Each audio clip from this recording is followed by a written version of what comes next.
is a Bramble Jam podcast. Hi, I'm Bran, and I love Hallmark movies. I'm Dan, and I despise Hallmark movies.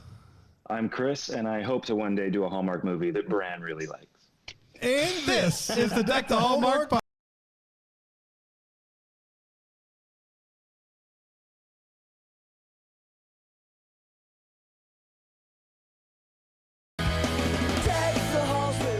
Oh, we're here. I got to tell you. Yeah. It's an exciting day. People, Team Lucas over there, you can stop. Stop with the calls and emails. We got him. He's right here. This is Lucas, right? This is. I'm Nathan. You're Nathan? What? Unbelievable. Man, Chris McNally on the pod today. Amazing. Amazing. Chris, welcome to the podcast, my friend. Thank you. Thanks very much for having me. On a scale of 1 to 10, where you at excitement-wise for being here? Because I know how intimidating we are, and I just want to know where you're at. I'm very excited. I listened to a few of your episodes. That wasn't a number, Chris. That wasn't a number. Give me a number. Okay, I would say I'm a 8.7. Wow. 8.7. All right. Pretty excited. You can tell the fact that he listened to some episodes beforehand means he's too good for our program. Yeah. He's a good guy. You can tell already he's a good guy. And he still came on. I'm not witty enough off the cuff, so I had to prep myself. I'm like, what am I getting myself into That's here? right. But he listened to more than one, and he still decided to come on the show. That's good stuff. That's there, normally man. when people say, I'm out. I'm out of here. I'm out. No, I like it. Well, Chris, we're very excited to have you. Obviously, When Calls to Heart, Season 8, it's happening. It's up and running. We're going to ask you hard-hitting questions.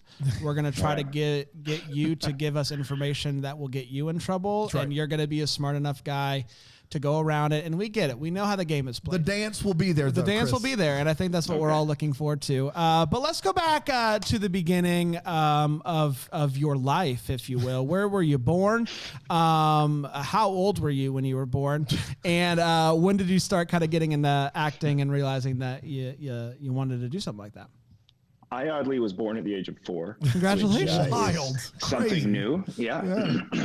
Bit of a phenomenon there. I was born in Scarborough, Ontario. And then when I was really young, my parents moved to North Vancouver, in BC, Canada. And so that's where I grew up. I think my parents were kind of testing it out for about a year. They wanted to see if this work situation was better out here. And they fell in love with it. It's a really great city, and they never left. What Also, did your parents? far away from the in-laws? What did your parents do? What did they do? They're interior designers. Oh, Both well, of your them. house looks very nice and well decorated in the background. So, if we were Thanks doing for that learning from that Twitter account where you vote people background, have you seen that on the Zoom? No, but this is good stuff, Brand. Where Keep it they going. rate people's backgrounds. Have you seen this? When haven't. when everybody it's a started good doing thing to do, interviews at 'cause- home, this person on Twitter started rating people's backgrounds, and it's a funny. Okay. I'd he give says you a so. 10. It's a great background. I give you an 8.7. 8.7, Oh. Chris. Yeah. All right. Well, that's Yeah. a good rating. So they're both I give you interior. guys a 9. Thank you. Thank you. They're both interior designers, both of them. So did they work that work under the same like they had a company together and they just did it together as a couple? Yeah, well, they both had independent jobs for a while, and then my dad kind of got sick of having someone telling him what to do, and he decided to open up his own company. So No, I know that feeling. he's got that. Yeah, he's got that, and then honestly, that my mom sort of shifted into taking care of myself and my brother and my sister, and being a full-time mom. And then once we got a little older, she kind of got back. She helps him out when he needs a hand. This sounds like a Hallmark movie itself, like a love by design or something, where both are interior designers, rival companies, and then they start their own. Like, are you sure you're not making this up and you're not actually telling us about your parents? I saw that movie and I was like, that's so weird. That's exactly what I went through. That's my life. And you're from Canada, so it's easy at that point. It's easy. Vancouver. You just walk down the street, you're ready to Yeah. go. That's right. So the acting part, when did you kind of start being interested in that, and how did that kind of unfold for you? I don't know. I don't remember a defining moment necessarily where I was like, oh man, this is what I have to do. I always kind of wanted to. I just thought it would be a really cool job. And then there were certain moments as I grew up that sort of solidified that thought. But I think my mom got me an agent when I was little, like a kid, and did a couple commercials. Didn't really book anything. I was awful. I had this totally, I was really bad. I didn't understand what it was about. I figured it was just something that you went and did, not something that you had to kind of learn, that it was a craft. I'm like, yeah, you just go act. So I booked nothing for a good reason. And then when I finished high school, my parents you gotta do something. You gotta go to university or college. So they enrolled me in a local college. I went for a semester and I was like, this sucks. I'm not into this at all. I just want to act. And then at that point I was kind of cluing in that the only practice I was getting in terms of acting was the auditions I was going to, which is not the best game plan. So I dropped out of college. Actually, I kept my studio art classes because I like painting and drawing and whatever. That was fun. But I left the economics and business and calculus behind. Yeah. And well, actually, now I'm interested in it, but at the time I wasn't. So I started studying at some private acting schools around Vancouver, and kind of made my rounds and took up bartending. I bartended for 10 years and just kind of worked my butt off while spending my tip money on classes.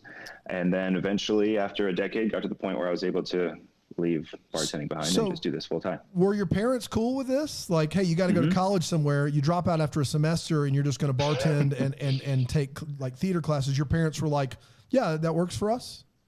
Yeah, they were fine with it. I think they just wanted me to have ambition, no matter what the direction was. As long as it wasn't anything illegal or whatnot. Yeah, of course not. Yeah. What was your? But as long as I had good intentions and I was focused. Yeah. Did you have a specialty? On that. Did you have a specialty drink that you really you kind of, this is mine, like this is the McNally right here? It varies. I have a whole bar here at home. Nice. I'd love to have you guys over in a different time. We can make up some cocktails. But right now, I'd say I'm into a whiskey raspberry jam sour. Wow. Want to make it home. Fancy. Yeah. Man. Yeah, Now, this is more than we bargained for. Dan makes fun of me, but I don't care. I'm a very big fan of chocolate martinis. He doesn't like anything that's not super sweet. Yeah. Cotton candy sweet. So, Chris. I there's a restaurant in town that I really love, and they make a really, really good chocolate espresso martini. So if you could work on getting something really special for me. And then that way, when we're up there, kind of what I'm. Since you've already invited us and everything, yeah, the invite was already there, so I don't feel bad. I'm not intruding at this point. No, come on up. Okay, cool, for sure. Hey, when the border opens, give me some brands. Like, what commercials were we talking about as a kid? Like anything you remember? Yeah, the most fun that I had was a Nerf. Wait, you know what? All I remember was the Nerf guns. I have a feeling it was a. I think it was a car commercial. I don't even know. But anyway, those car commercials with the Nerf guns? No, the point is I was in the car that didn't have whatever the put together family had. Like whatever the thing the ad was selling, this one family had it and they're stuck in traffic and everything's great. And then they look over at the next car and we were the family that didn't have whatever the thing was. And we're beating each other around with like Nerf bats and foam and just like going bananas. So that was a great time. I really enjoyed that one. And then I did a Nerds Rope commercial. Do you guys ever have Nerds Rope? Oh, yeah. Oh, for sure. I love them. Come on, it's Nerds Rope. Nerds and on a rope. Why not? I lied to you. I voiced over on the Nerds Rope commercial. I was doing the Laffy Taffy commeral. Oh, yeah, Laffy Taffy. Yeah. Well, thanks for being a liar, Chris. We're keeping you on. Unforgiven. Let me ask you this.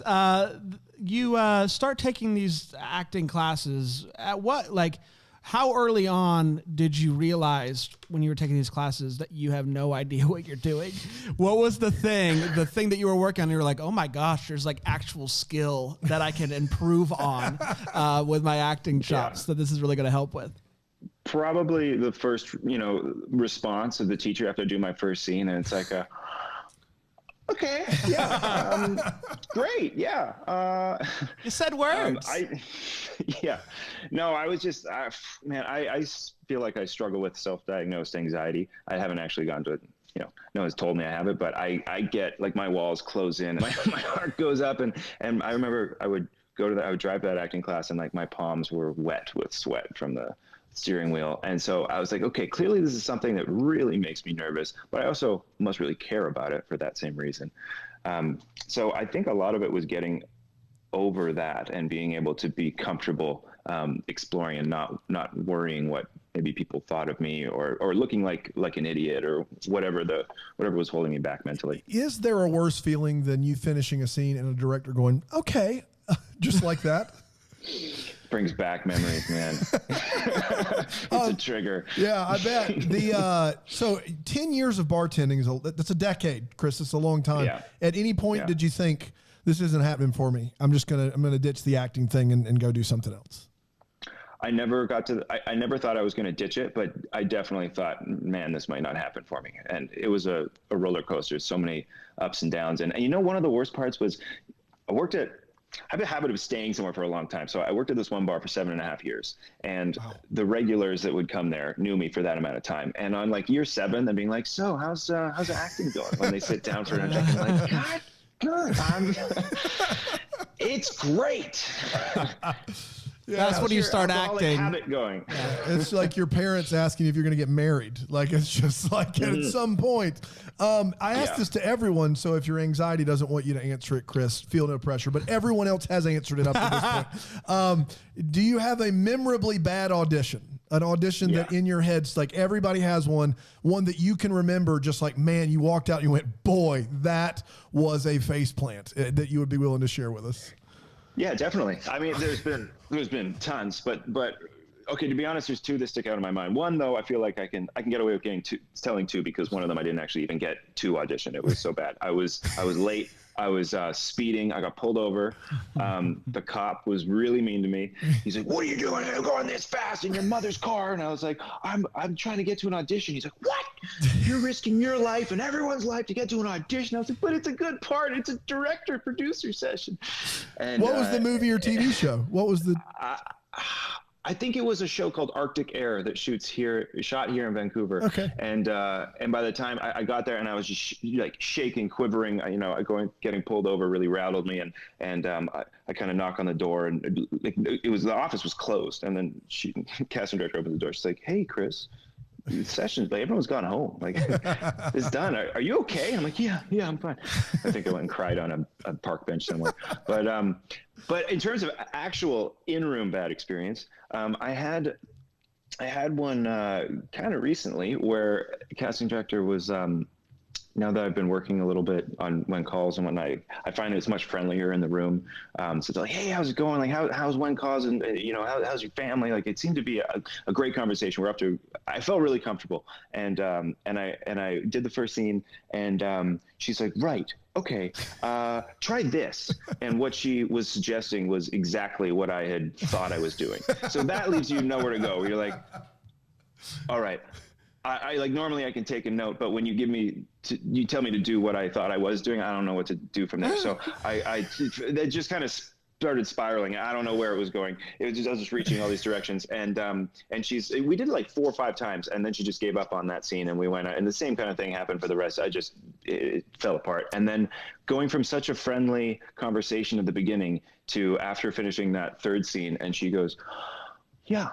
And then she just kind of like, her eyes just fade away from me and stare out the window, and then she kind of squints like Michael Cera did in Superbad when he gets caught peeping.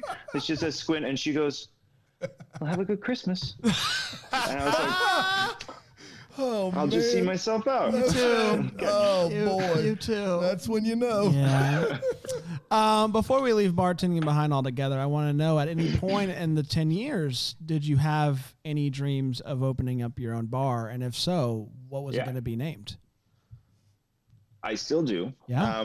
I feel like maybe something along the lines of the Apothecary, or I don't know, something fun. But I have a dream of, at some point, opening up a small, intimate kind of boutique cocktail bar that's low key.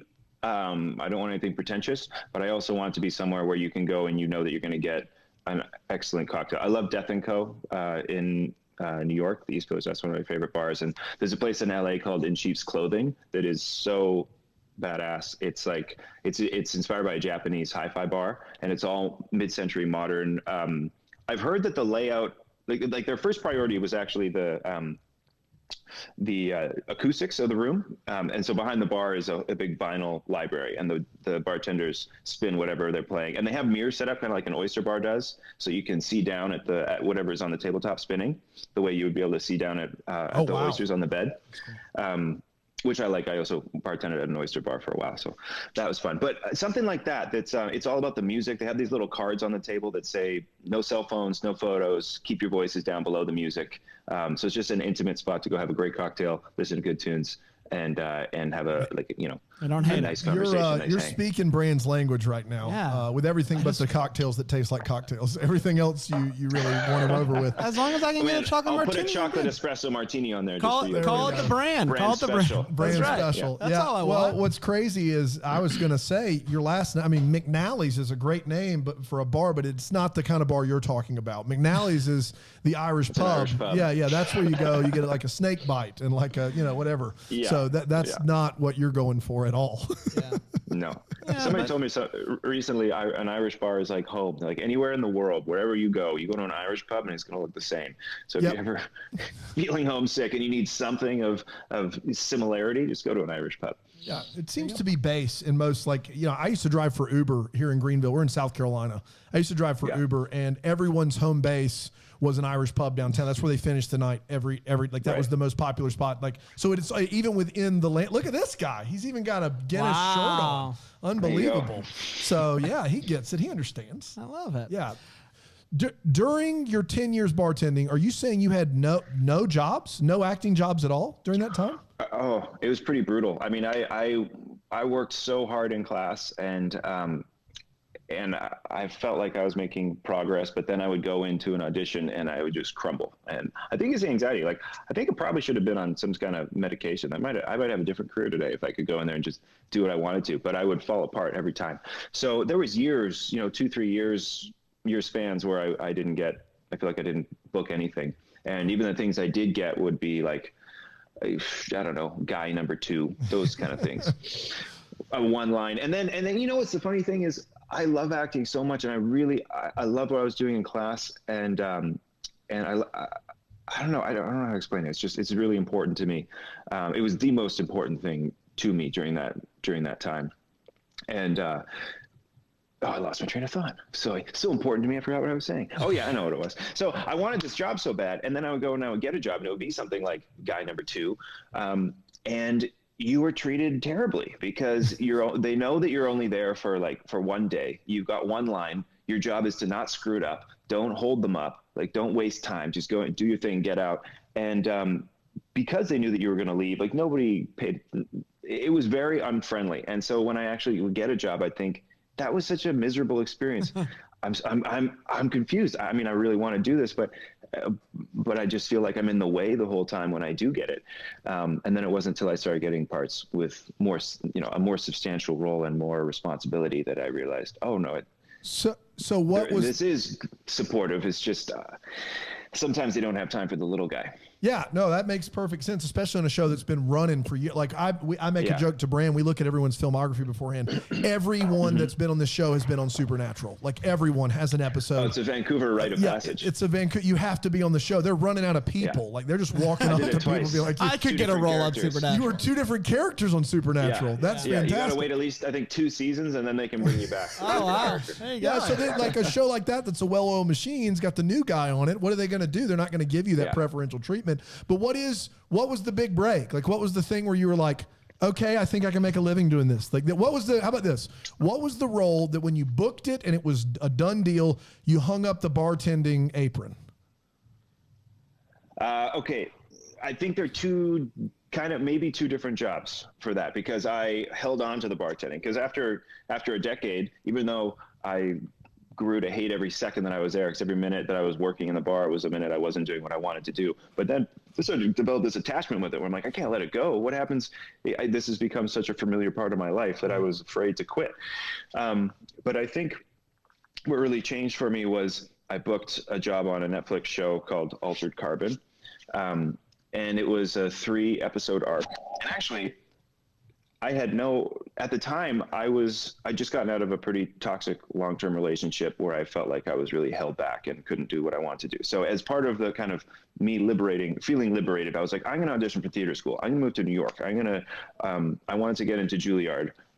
In hindsight, I should have maybe applied to some other schools, but in my head at the time, I was like, I'm going to go to Juilliard. It's the only school for me. So it's the only school I applied for. I went down there and I auditioned and didn't get in. But right while I was there, I got this email came through for this show called Altered Carbon. And I was like, I don't know what this is. I don't have time for that. I'm getting into Juilliard. I don't have time to, I got to focus on my monologues. And so I found this, it was a last minute thing. I found this guy who happened to be a few blocks away who had a taping studio because I guess we weren't really doing it on our phones at that point. It was a few years ago.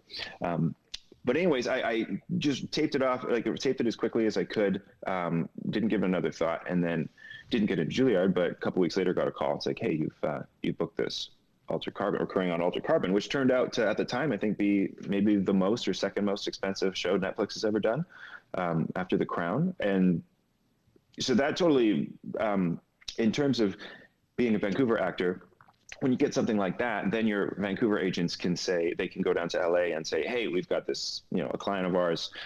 He's just booked a recurring on Altered Carbon. And then that kind of gets the movement going and the buzz going for you down there for them to say, hey, this guy, this guy might be pretty good. Is he someone that we want to work with? So that job ended up hooking me up with my LA managers. And then my LA managers were instrumental in me getting my O1 visa to go down and move to LA. And then I booked a bunch of stuff all at once that just came out of nowhere. I did a Lifetime movie, and then immediately after that, I got on a Hallmark Rocky Mountain Christmas. I know you guys have. That's done, the first one we ever Chris, did, right? Chris Palaha. Palaha's been on our show a bunch. He wrote the foreword for our book that's coming out. But Rocky Mountain Christmas is the first movie we ever reviewed, and we talk extensively about Cody in the episode. So, yeah. I didn't listen to that one, but I should. Yeah. Cody, I love that. What does he say at one point? I can't throw a lasso around here without hitting a celebrity or something like that. Don't we get into a long thing about how we feel like Cody and the other girl? There's another girl. They should be getting together, and it never happens. That was a big thing for us. Yeah. But it should have. Okay, just to wrap up that story real quick, though, I did the Rocky Mountain Christmas, and then Christmas break happened, and then I got a call right after that saying, "Hey, you booked." There's an offer for you to do this movie with Julie Gonzalo called The Sweetest Heart on Hallmark. And I told my rep, I was like, are you talking to Chris? And she's like, yeah, I know. I'm like, well, you used the wrong person. I'm not. And they're like, no, they want to bring you on to do this movie. So that just kind of came out of nowhere. And those three jobs, bam, allowed me to save up enough of a nest egg to move down to LA. Yeah, I can see why you would think that, though, Chris. You're just not attractive. That's the problem. You're just not leading man material. Well, don't. I mean, we all have we're all self-conscious. Right? You said something, and I just want to take a quick off ramp on this. You mentioned doing auditions, and now you're doing stuff over your phone and video. What? Is that easier or harder? And from you talked a little bit about, anxiety and auditioning. How does that change from in person to via Zoom or however it's happening now for you personally? I think the whole reason I booked Altered Carbon was because I didn't have to walk into the room. I was able to do it on tape. Yeah, I can't stand auditions. The only one I've actually done a good job on was When Calls the Heart. Wow. And so I'm a big fan of doing it on my phone at home without the pressure of being in the room with anybody else. However, there's other people who thrive off that. They love the kind of the mercurial spontaneity of what happens in the room. For me, it stresses me out. So it just depends on the person. But I will say that the phone era is great because I used to have a taping set up in my apartment years ago, and hundreds of tapes between myself and my friends, and we had a DSLR camera and our lenses and microphones and bounces and lights and then I had to convert the codec and then cut it. I was using Final Cut. I mean, it would take hours to do a single tape, and now I just record on my phone, put it into iMovie, and the whole thing's done in like 20 minutes or whatever. So I love how the direction it's gone now. Does it get any easier? I mean, now you've established yourself as a name. You've got a lot of credits on IMDb. You're leading star. You're the leading male star in these Hallmark movies. Big deal on When Calls a Heart. Does auditioning in person get easier, or is it the same jitters, nervous energy before you do it still? I thought it would get easier, and then I got wished a Merry Christmas. So, yeah, no, I would say before it too. Yeah, squint and then Merry Christmas. Yeah. I'd say in general, I have more self-confidence than I did before walking in. But that audition to me was proof that it's just as easy to fall off as it was prior. Yeah. And I think, do you have a problem watching yourself? Like, is it tough for you to watch the stuff that you've done, or is that easy? Yeah, it's not my favorite thing to do, but I feel like because I've done so many tapes, and I was able to, watch the tape and try and watch it, detach myself from watching me and watch it objectively and see what's working and what's not working. So I think doing that enough has allowed me to kind of watch myself without as much pain as I used to, but it's not something I would choose to do. I wouldn't volunteer to watch myself. What was the transition like going from the Codys of the world in Rocky Mountain to the leading guy in Hallmark? Was it a hard transition? There's a lot more pages, there's a lot more time and all that, or did you find yourself kind of relishing and flourishing and being like, this is what I've wanted this whole time. This has all been worth it for me. It's easy. Yeah. I find it easier because you have more to work with. Yeah. There's more character to flesh out and just more time to play. So once I got over the shock, I was thrilled about it. And I also find it in a way easier because now for those roles, if you're fortunate enough to be in a position where they reach out to you, that's what they do. Like they just call up and say, hey, do you want to do this one? Whereas the Codys, you're auditioning for it. And most of the time they go a different direction. Let's talk about did you have a question? I have really one more quick? question before Hallmark stuff, which is you've been on, a number of TV shows, not just Supernatural and Lucifer and a few others. Which set guesting on as, crew guy number 6 or whatever you were guesting as felt like the most like family, felt like a set where you were like, man, these people really are having a blast. And I know that that's true about all the sets, but which one felt the most like that to you that you were a guest on?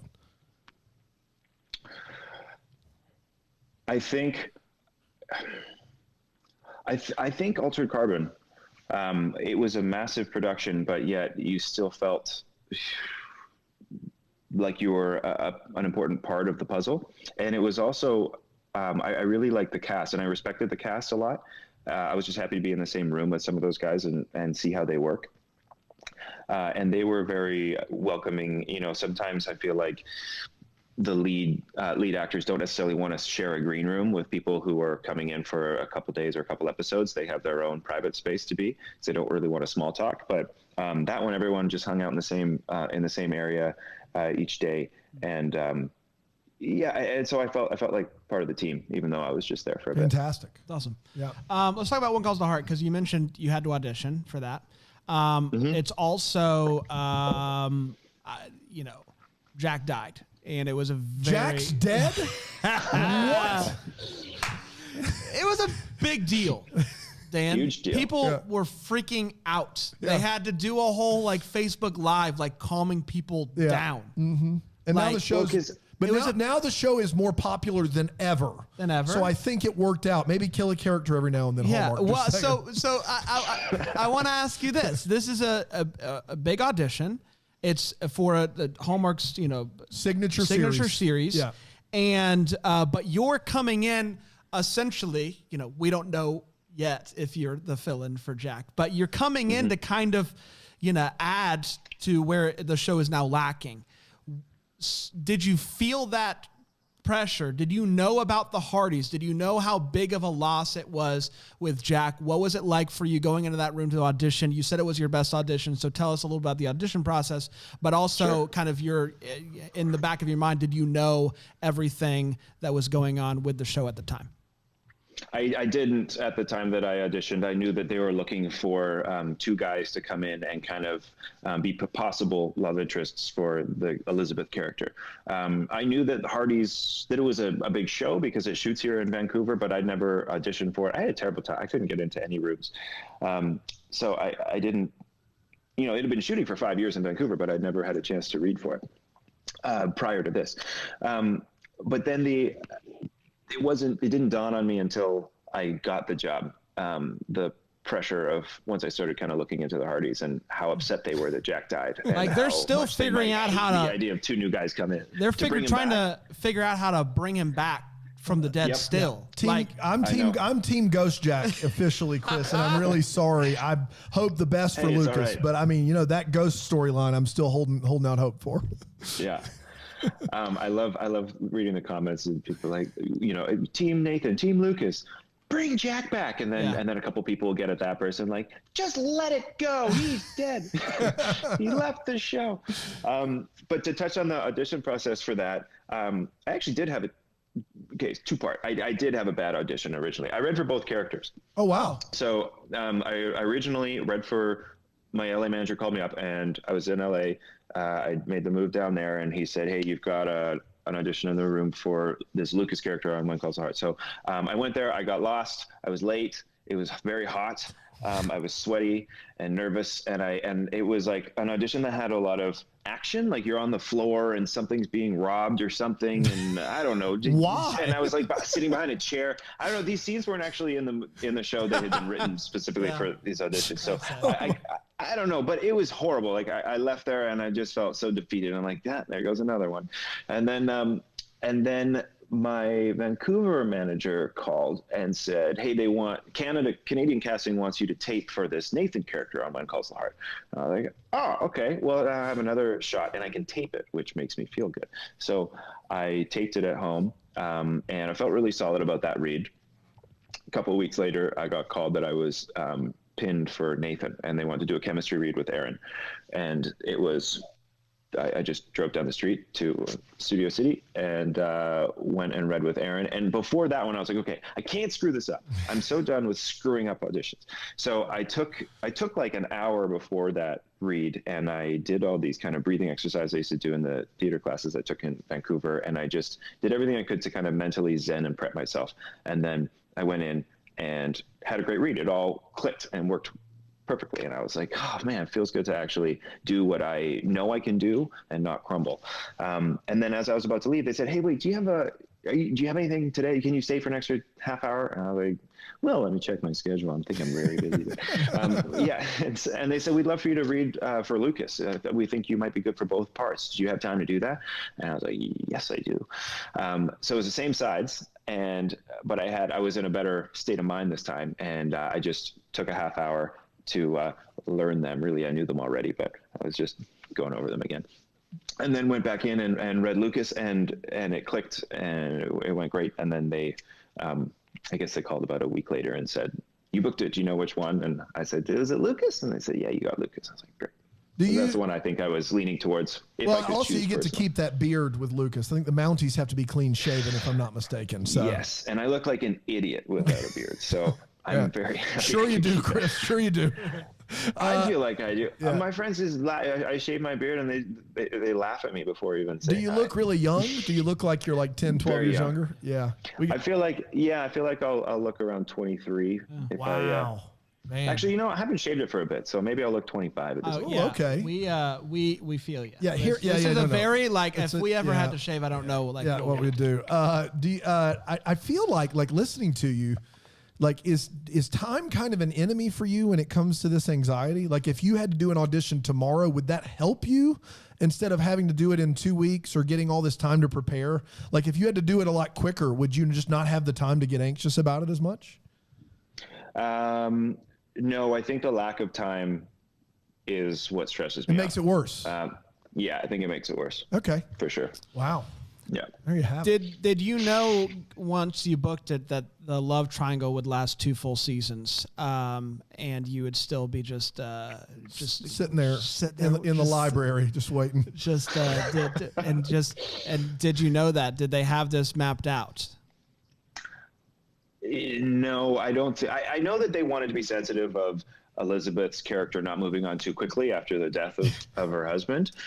So we knew that season 1 my first season. Yeah. But season 6 there wouldn't be an answer. But I don't know that we knew too far after that. And then even this season, like, we were kind of in the dark. We thought it would go one way, and then they're like, "Oh, we changed our mind," and then they're like, "Oh, we changed it again." Oh, actually, and so we're just like, "Oh man, what's the deal here?" Chris, when you got the script that said that Elizabeth had chosen Lucas, what was your reaction, just in general, like in your dressing room? I was like, man, I really wish that this is what happened, but I know that Kevin McGarry just wrote this as a joke and sent it to me. Dude, let me ask you this: how long did it take before you got to find out? Like, do they give you a full series arc, like season arc? Do they sit you down? Like, let's just say she picks you. Do they sit you down before season 8 and go, okay, it's going to hem and haw some more. People are going to get frustrated, and then into season 8, Elizabeth is choosing Lucas, or do you find out the week of, like with the script in hand? Well, I don't want to give anything away in terms of like how far into the season a final decision is made. Yeah. But I will say that at the beginning of the season, they had a game plan, and then it seemed to change, and then change, and then it. In terms of finding out, when I did find out that decision, wherever that decision falls, it was fairly close to when we were shooting it. Wow, man, it's a well-oiled machine over there. Unbelievable. That's crazy. That's like a Quentin Tarantino just writing new pages like the day of. How often do you get new pages? When you're in the middle of a scene and they give you new pages? Does that ever happen? Yes. Wow. Yeah. I mean, not as. Sometimes things have to be changed quickly, but so when we start a season, you've got a couple of weeks with the script to prep, and then as we progress through the season, your time gets shorter and shorter and shorter and shorter, to the point where I think towards the end it was like 4 p.m. on the last day of shooting whatever episode. We're starting the next one tomorrow morning at 6, and we don't have a script yet, and like we don't even know. So wow, what were they doing all quarantine? Yeah, they're still getting over Jack's death, I believe. Still trying to rewrite him back in there. Well, you know what? Oh wait, I'm getting my ears. Wow, time flies. I was going to say they were trying to figure out what to do with Abigail, but did you get to? Never mind. Were you on, was she still on the show with you? She was on for a year with you? Yes, a year. Yeah. Yeah, we cried season 6, and then and then I think all that hit the fan, and I guess they went back and did some reshoots. Do you think they're going to bring her back? I hope that they do. Personally, I think she's a lovely person. I really enjoyed working with her, and I think she's a great character. And I feel like this season I feel like they're setting up for it to be a possibility. Whether it'll come to fruition, I don't know. Okay, I like that answer. Yeah, no, but I think they're thinking about it in the back of their mind. I think it's on their radar as something that could happen. Yeah, let's just do it. Let's just stop. Let me ask you this: it seems like that's a weird to start with that much prep time and to just keep getting narrower and narrower. I know from talking to actors from Hallmark, we've been doing for 3 years, that when you're shooting a 15-day movie, there is 2 takes max. Like you're moving, you got 120 pages, you got so many locations. When you're on the set of Hope Valley, it's Hope Valley. I mean, like that's it. Like you don't have to move to a lot of different locations, right? It's pretty much all there. Is there are there more takes available for an actor that wants to get it right? Like if you're not feeling good after 2 takes, can you get 3 or 4 takes if you want it? Yeah, you can definitely do that. I'd say the only time that it gets hairy is as we start shooting into the winter and we're doing exterior scenes, because the light is the daylight is just so short in the winter. So at that point, when you're fighting the sun, there's not much you can do. But I'd say overall, in general, it is a more relaxed schedule and feeling on set than on an MOW. Do you prefer that, or do you prefer the mad dash of the movie? I prefer the show. Yeah, I just you're exhausted by the end of an MOW, working every day, all day, and it's like you've already put in 14 hours or whatever it is, and then you got to go and learn. You have to have time to, catch up with your loved ones, call your partner, walk the dog or dogs, feed yourself, and then you got to learn everything that you got to do tomorrow. And then with those things, there's often changes last minute, so it's super chaotic. I prefer the series. A complete non sequitur, but you said dogs. I read on your Wikipedia page, you're home wherever your dogs are. How many dogs do you have? What kind of dogs do you have? Because I'm a big dog guy. Two, and they're pit bull huskies. That's mine are pit bull mixes. Mine are pit bull mixes Really? too. Yeah, true story. Very nice. Both rescues. guys. Yep, that's right. Me and Chris are besties. I don't know if you heard. I might switch from Team Ghost Jack to Team Lucas. I'm starting to reconsider. You may or may not be disappointed. I don't know. With the end result. No, you do know, Chris. You do know. Don't act like you don't know. You know. Yeah. Just give us. We get it. We get an answer, right? Yeah. There's an answer at some point this season. Okay. God. Yeah. Wow. Yeah, that's easy enough. But you guys have a lot of catching up to do. You're still. I know. On We'll talk to you next summer, I think, if my math is correct. Chris, also true, I'm not recommending you look it up, but we did a parody video of the Wind Calls the Heart commercial where before season 7, where Aaron has kind of the cream colored top on, and walking down the hall or down the road. And I play you in said parody video, and so I've got a 3-piece suit on the whole bit, and I look as good as you too, for sure. But so that happened. You can check that out on the socials. And I'm a Mountie, and it was very natural. I want to see that. I feel like they changed the music for the final version, but when we were filming that, they put up these huge speakers on like giant tripods, and we're blasting Nina Simone "Feeling Good." Wow. And so Aaron's walking and with her, it's like bum, bum, and we're all. It was all we could do to keep a straight face. Like, this is ridiculous. That sounds like such the tenor They of did the change show. the music, but it was still ridiculous. It was have no fear. Both and. Have no fear. Yeah. Did you have any? I'm sorry, I know I'm asking all the questions. Yeah. Did you have any idea that it was like? Or was anyone starting to get frustrated after season 7? Like, is she just never going to choose? Like, was Aaron starting to kind of be like what's going on? Do I just need to choose somebody, or has everybody just been happy to have all of this continue to stretch out as long as it has? I don't think any of us necessarily, at least Aaron and Kevin and I don't think we had that sense. We enjoyed the triangle.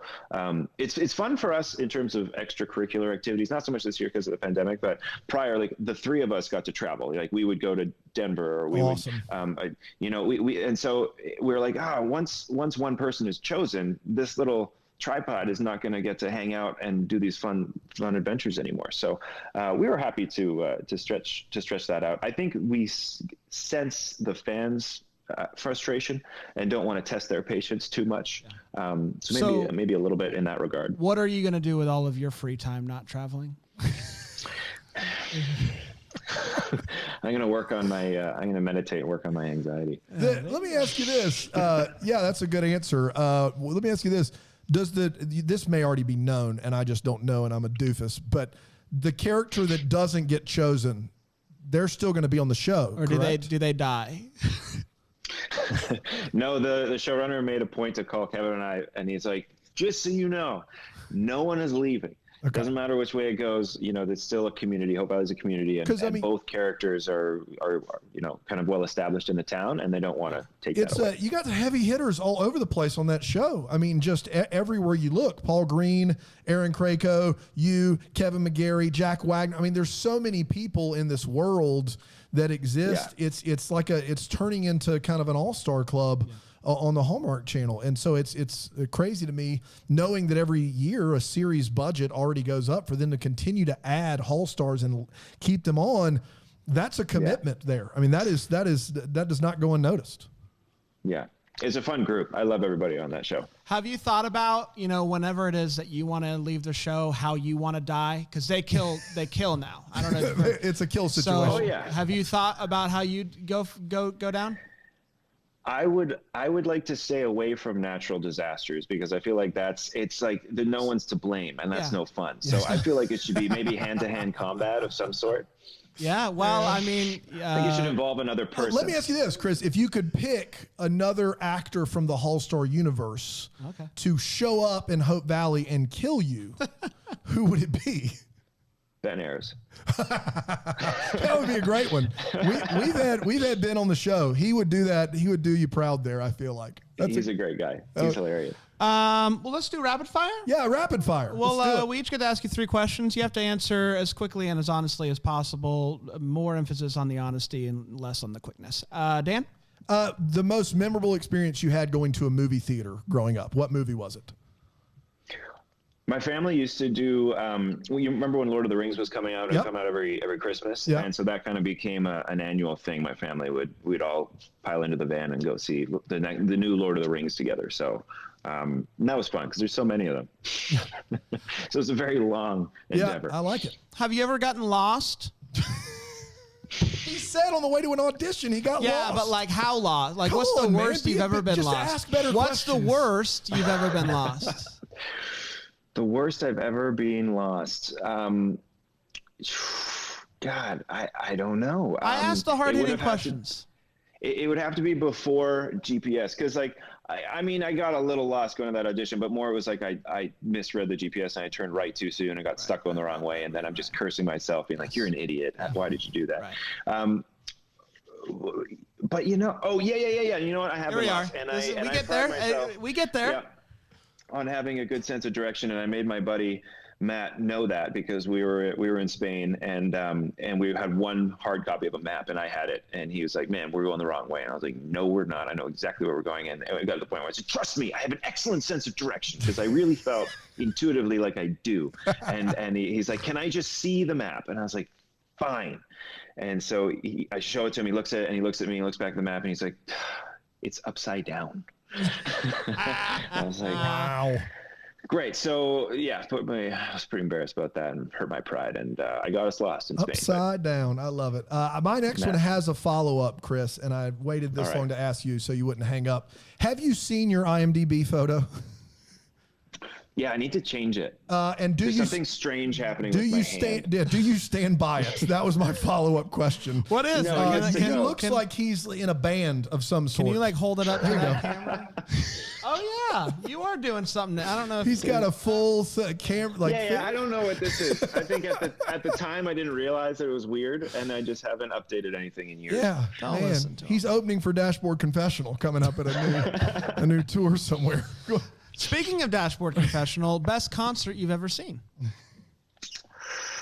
The best concert that I've ever seen would be Coldplay. Fix You. Yeah, tour. right on. Okay. Yeah, I really enjoyed that. And That was primetime Coldplay. Yeah, man. They shut the lights off, and he's just spinning the light man. bulb around on a big string, and then lets it go. And then somehow he was on the other side of the stadium, which is where we were in the cheaper seat. But he was like 30 feet away from me. When the lights came up, and so I just thought that was rad. I got goosebumps watching. That's cool. The most expensive drink you've ever purchased for yourself or consumed that someone else has purchased for you? Most expensive.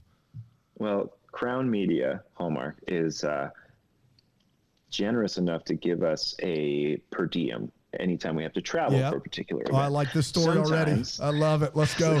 Let's go. Sometimes at the end of a trip, you may have quite a bit left in your per diem because you've been busy, you haven't been eating. Right. You can't. I mean, they've already it's budgeted. free money. It's budgeted. Exactly. Thank you. It's in the budget.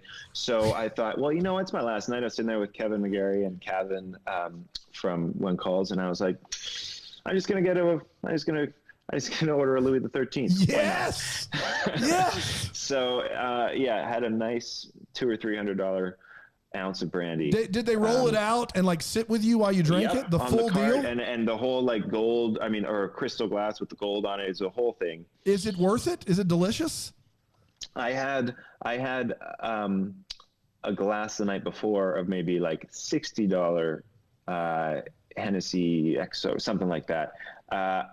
I couldn't tell the difference. Wow. But I might not have the refined palate. Well, I've been at a restaurant and seen it happen before and just been like, man, that is it. I've always wanted someone to have that story. I ask this question all the time, and this is my first time getting to hear it. That's fantastic. Kevin's like, he's going to do it. He actually did it. He ordered the Howie.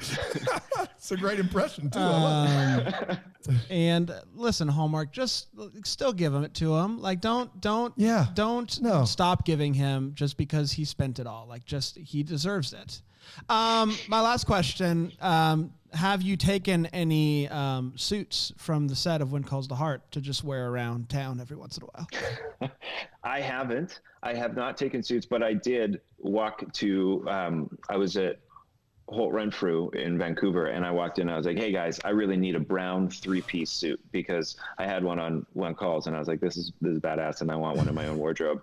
And I think it was July or something, and they're like, "It's not really the season for brown. Like, we don't just have a brown 3-piece." I was like, "What do you mean? You're Holt Renfrew. You don't have a brown 3-piece suit anywhere?" Like, no, we don't have.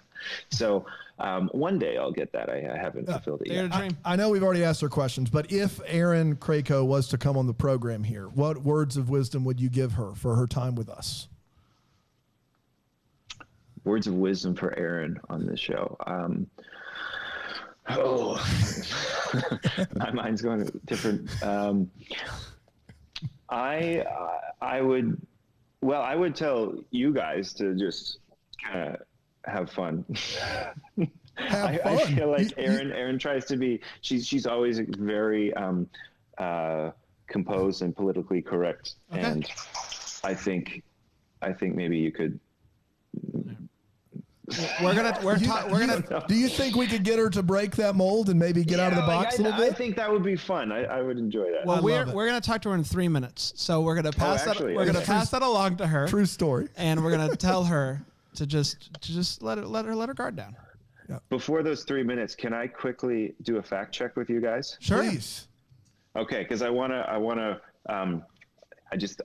feel like you would be relieved to know that in Sailing into Love, it is in fact the ocean. It's not a lake. That's filmed in Victoria, BC, which is probably about a 10-minute boat ride from the border.